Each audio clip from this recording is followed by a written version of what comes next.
Dans le quartier de Dandora, à Nairobi, nous allons à la rencontre de Lucie Wanjiku sur son lieu de travail.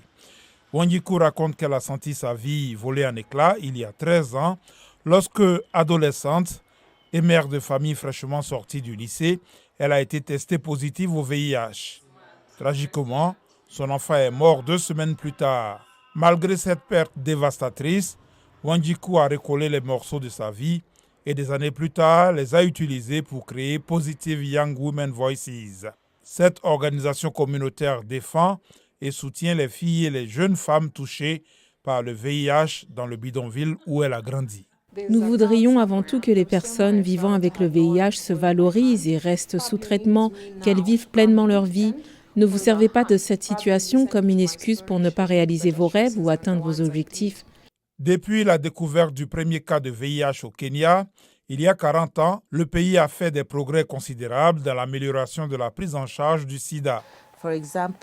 Par exemple, en 1996, la prévalence était de 10,3% dans le pays, alors qu'elle est aujourd'hui de 4,9%. Il y a une réduction de la mortalité, une réduction de la mobilité.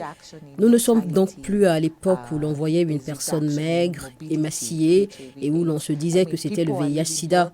Les gens vivent en bonne santé et peuvent se mêler aux autres sans que leur statut soit connu.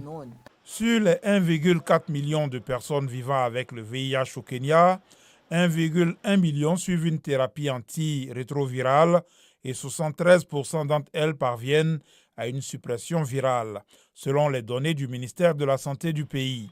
Les nouvelles infections ont diminué de 78% et les décès liés au sida de 57% au cours de la dernière décennie.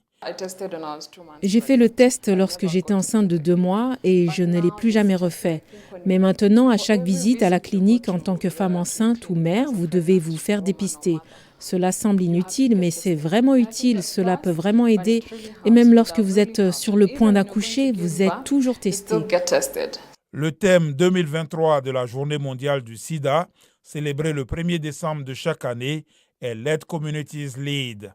Le docteur Lynette Juma affirme que les communautés jouent un rôle fondamental dans l'éradication du VIH en Afrique.